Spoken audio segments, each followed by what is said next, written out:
தமிழ் மக்கள் அனைவருக்கும் வணக்கம். உங்களில் ஒருவனாகிய நான் ரிப்போர்ட்டர் பிரேம்குமார்.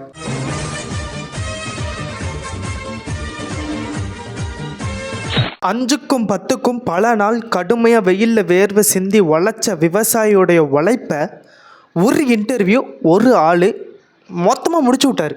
இது எவ்வளவு தவறான செயல்? இதற்கான தண்டனை பணியிட மாற்றம் மட்டுமா அப்படிங்கிற ஒரு கேள்வி எனக்குள்ளே இருக்குது.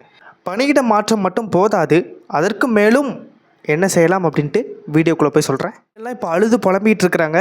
எங்களுடைய தர்பூசணி வியாபாரமே அடிமட்டமாயிட்டு மண்ணோட மண்ணாக போயிடுச்சு. இப்போ நாங்கள் என்ன பண்ணுவோம், எங்கள் வாழ்வாதாரத்துக்கு நாங்கள் என்ன பண்ணுவோம் அப்படின்னு சொல்லிட்டு விவாதம் செஞ்சிட்ருக்காங்க.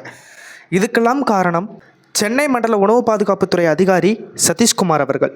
அவர் பண்ண ஒத்த காரியத்தினால இன்னைக்கு தமிழ்நாட்டில் உள்ள பல விவசாயிகள், விவசாய குடும்பங்கள் தங்களுடைய வாழ்வாதாரத்தை இழந்து தவித்து கொண்டிருக்கின்றனர். ஒரு மருத்துவ குணமிக்க, ஒரு உடலுக்கு நல்லது தரக்கூடிய ஒரு பொருளை இவர் பேச்சை கேட்டுட்டு மக்கள் வாங்காமல் இருக்கிறாங்க அப்படின்னு நினைக்கும் பொழுது மனசு வருத்தமாக இருக்குது. இந்த ஒரு நிலையில் என்ன நடந்திருக்கு அப்படின்ட்டு பார்க்கும் பொழுது, கடந்த ஒரு மாதத்திற்கு முன்பாக உணவு பாதுகாப்புத்துறை அதிகாரி சதீஷ்குமார் அவர்கள் சென்னையில் ஒரு பழக்கடையில் சென்று ஆய்வு மேற்கொண்டுள்ளார். அந்த ஆய்வில் வைக்கப்பட்டிருந்த பல தர்பூசணி பழங்களை அரிவாளை எடுத்து கொதறி வெட்டி வெட்டி வெட்டி வெட்டி கிட்டத்தட்ட 15க்கும் 20க்கும் மேற்பட்ட தர்பூசணி பழங்களை இவர் வெட்டி வீசி எறிந்தார். அதற்கு காரணமாக அவர் சொல்வது இந்த மாதிரி பழங்கள்லாம் கண்ணாடி கூடைக்குள்ளே வைக்கப்பட வேண்டும். ஆனால் இங்கே 3 சைடு தான் கண்ணாடி இருக்குது, ஒரு சைடு கண்ணாடி ஓப்பனில் இருக்குது. அந்த கண்ணாடி வழியாக எறும்புக்கள்லாம் மொச்சிட்ருக்கு, மொச்சிகிட்ருக்கு. அந்த மொச்ச பண்டங்களை மக்கள் சாப்பிடும் பொழுது நோய் தொற்று ஏற்படும். அதனால் நான் இதை வெட்டி வீசி எறிந்தேன். அது மட்டும் இல்லாமல் இதில் ரசாயன பொருட்கள் கலப்பதற்கான வாய்ப்புகள் அதிகமாக இருந்திருக்கு தர்பூசணி பழங்கள் அப்படின்ட்டு ரொம்ப பெரிய ட்ரெண்ட் ஆகுது. ஒரு மாதத்துக்கு முன்னாடி சதீஷ்குமார் அவர்கள் பேசினது. இவர் தர்பூசணி பழங்களை வெட்டியதற்கு முதன்மையான காரணம் ஈக்கள் மட்டும் கிடையவே கிடையாது, அதில் ரசாயன பொருட்கள் கலந்து இருக்கிறது என்ற ஒரு காரணத்திற்காக தான் தர்பூசணியெல்லாம் வெட்டினார்.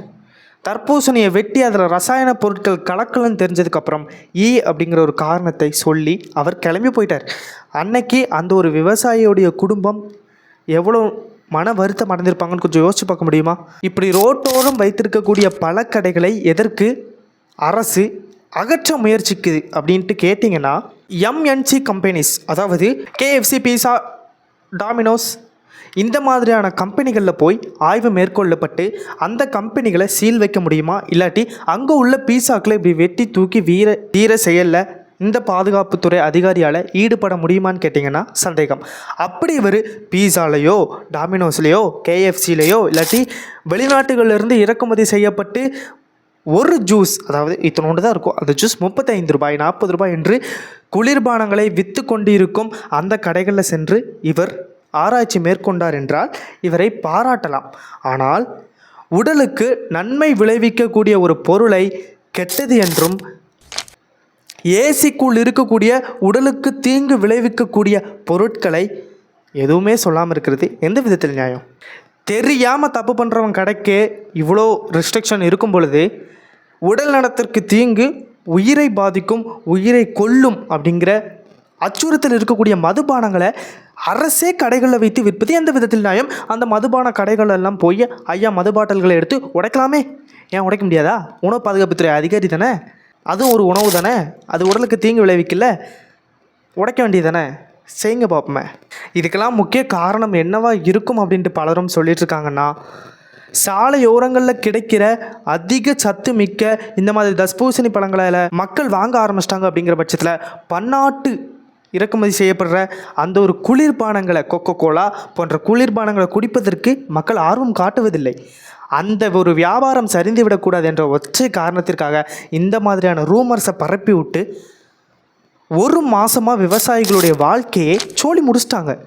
பலரும் இது என்ன சொல்லிகிட்ருக்காங்கன்னா, மிகப்பெரிய கம்பெனிகளில் இந்த மாதிரி லஞ்சம் வாங்கிட்டு இவர் இப்படி பண்ணிகிட்ருக்காருன்ட்டு.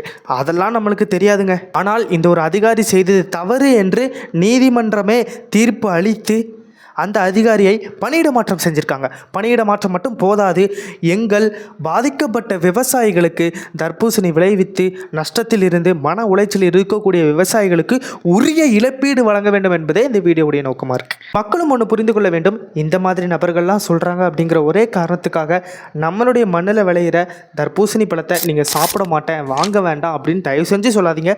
92% தண்ணிப்பழம் தான் நம்ம சொல்லவே செய்வோம். அதை 92% தண்ணீரால் ஆன இந்த ஒரு தண்ணிப்பழம் உடலில் இருக்கக்கூடிய நிறைய பிரச்சனைகளை சரி பண்ணுதுங்க. ஹார்ட்டில் உள்ள பிரச்சனைகளாக இருக்கட்டும், உடலில் உள்ள நீர்ச்சத்து குறைபாடு பிரச்சனையாக இருக்கட்டும், உடலில் உள்ள பல கிருமி தொற்றுகளை எதிர்த்து போராடுவதற்கு அந்த ஒரு தர்பூசணி பழம் அவ்வளோ வேலையை செஞ்சிட்ருக்கு உடம்புக்குள்ளே. அப்படிப்பட்ட பழங்களில் ரசாயனம் கலந்துருக்கு, ஈ மூச்சிருக்கு, எறும்பு மூச்சிருக்கு அப்படின்னு சொல்லிட்டு பல ரூமர்ஸ் கிளம்பிகிட்ருக்கு. அதெல்லாம் நம்பி மக்களாகிய நீங்கள் நம்மளுடைய விவசாயிகளை கைவிட்டக்கூடாது அப்படிங்கிறதும் இந்த ஒரு வீடியோவுடைய நோக்கமாக இருக்குது. அதே மாதிரி இந்த ஒரு தர்பூசணி பழ சர்ச்சைக்கு அரசும் முற்றுப்புள்ளி வச்சுருக்கு. தர்பூசணி பழங்களில் எந்தவித ரசாயனமும் கலக்கப்படுவதில்லை அப்படின்ட்டு அரசு அதிகாரப்பூர்வ அறிவிப்பு வெளியிட்டிருக்கு. அதனால் நீங்கள் தர்பூசணி பழம் சாப்பிட்றத பற்றி எந்தவித தயக்கமும் பயமும் கொள்ள வேண்டாம். விவசாயி ஒருத்தர் இதை பற்றி ஒரு கருத்து சொல்லியிருந்தாரு, அதை கேட்கலாம். வணக்கம், நான் தர்பூசணி சாகுபடி செய்யும் விவசாயி.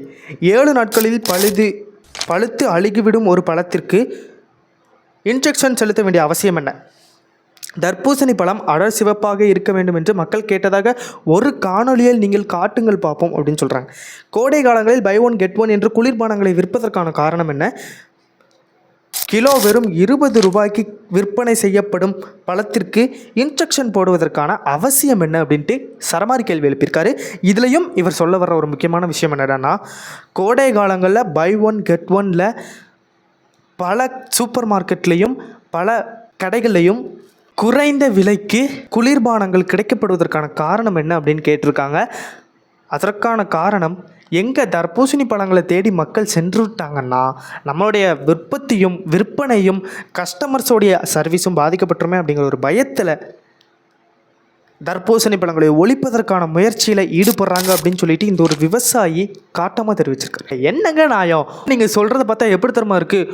உடம்புக்கு ரொம்ப கெடுதலான KFC சிக்கனும் பெப்சி கொக்கோகோலா போன்ற குளிர்பானங்களும் உடம்புக்கு நல்லது, தர்பூசணி பழம் உடம்புக்கு கெட்டது அப்படிங்கிற மாதிரி நீங்கள் போர்ட்ரேட் பண்ணுற மாதிரி இருக்குது. சதீஷ்குமார் அவர்கள் ஒரு அரசு அதிகாரி என்ற முறையிலே இந்த ஒரு பிரச்சனைக்கும் அரசே தீர்ப்பு எழுத வேண்டும். விவசாயிகளுக்கு ஒரு நல்ல நியாயம் கிடைக்கப்பட வேண்டும். விவசாயிகளுடைய வயிற்றில் அடித்து பிழைப்பவர்கள் யாராக இருந்தாலும் அவர்களுக்கு கடுமையான தண்டனை வழங்கப்பட வேண்டும். பணியிட மாற்றம் என்பது ஒரு தண்டனையே கிடையாது என்னை பொறுத்தவரையில் மட்டும். ஸோ கடுமையான தண்டனைகள் வழங்கப்பட வேண்டும்.